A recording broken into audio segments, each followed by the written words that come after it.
Sampai kapan kamu akan berbuat seperti itu terus? Apa kamu tidak yakin bahwasanya azab Allah begitu keras?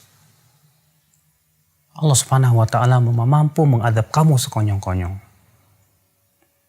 Allah Subhanahu wa taala juga mampu untuk memberikan kepada kamu tiba-tiba tenggelam dalam bumi. Kamu tidak takut pada Allah. Demi Allah ya akhi.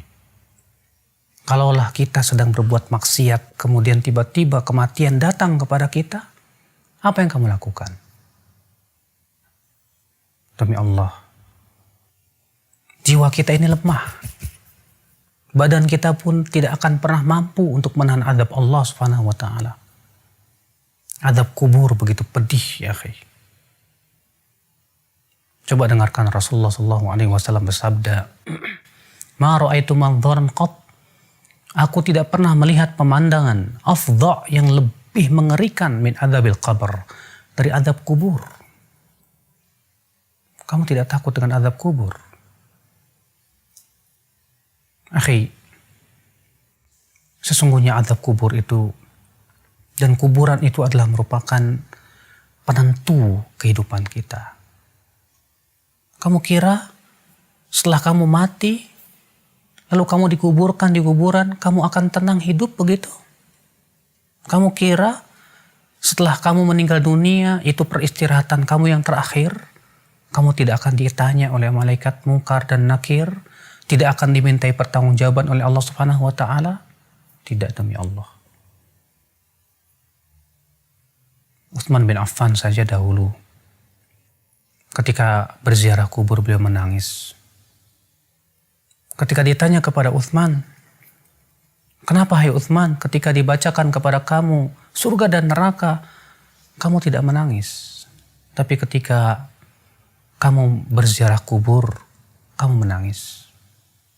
Utsman berkata, "Kan aku mendengar Rasulullah SAW bersabda, Innal qabra awwalu manazil akhirah." Sesungguhnya kuburan itu adalah persinggahan akhirat yang pertama kali.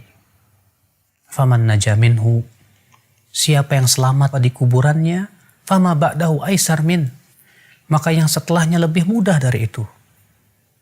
Faman lam yanju minhu, tapi siapa yang tidak selamat di kuburnya, maka yang setelahnya lebih sulit dari itu. Jangan kamu anggap remeh azab kubur. Hidup di dunia hanya sebentar. Kamu kira kamu akan hidup selama 1000 tahun di dunia? Kamu kira kamu akan hidup terus menerus? Tidak mungkin.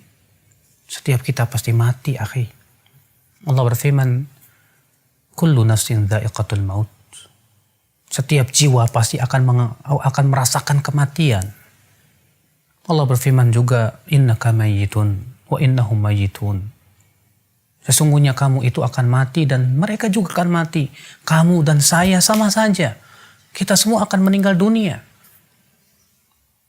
Ini yang harusnya kita pikirkan bersama.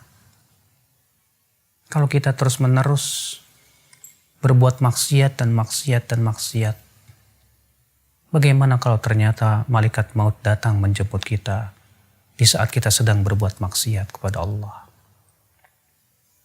Apakah kamu kira malaikat maut akan tersenyum kepada kamu? Tidak.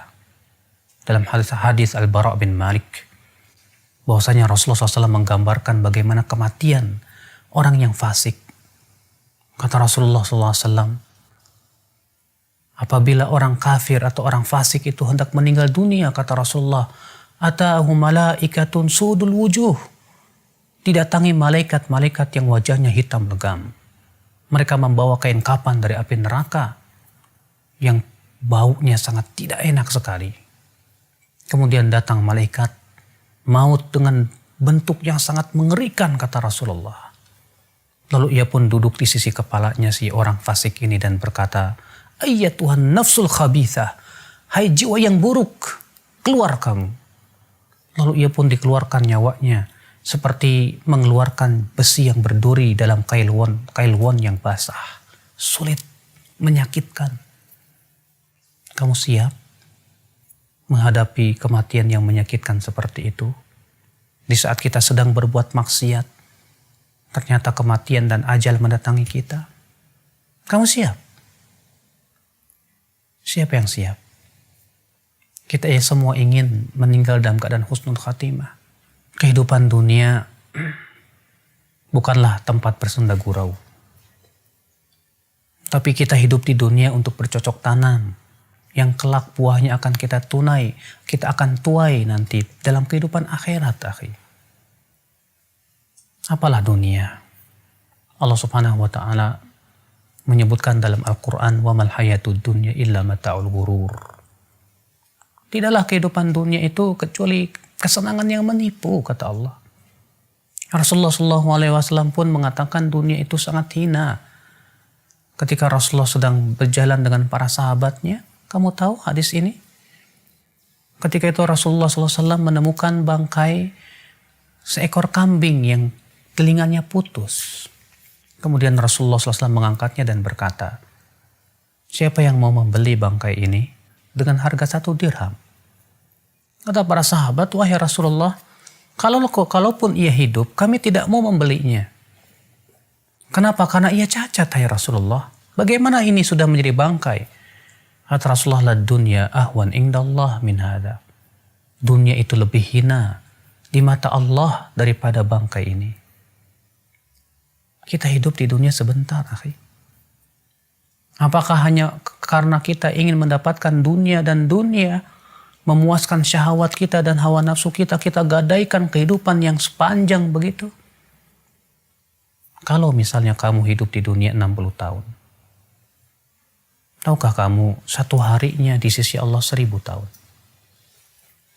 Kalau satu hari 24 jam di sisi Allah 1000 tahun, berarti kita hidup di dunia hanya 1,5 jam.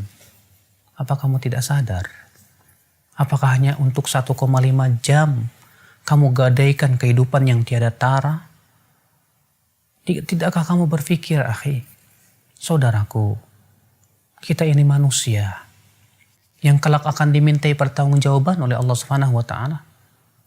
Segera kita sadar, segera kita taubat kepada Allah Subhanahu wa taala. Semoga Allah memberikan kepada kamu hidayah, akhi, dan juga kepada saya, untuk sama-sama kita bergandeng tangan menuju surga Allah yang luas, yang luasnya seluas langit dan bumi. Tidakkah kamu ingin mendapatkan surga tersebut? Atau kamu lebih senang untuk mendapatkan api neraka? Wallahi, kesabaran di neraka tidak ada gunanya lagi. Semoga ana dan antum diberikan oleh Allah Subhanahu wa taala hidayah dan istiqamah. Wabillahi taufiq.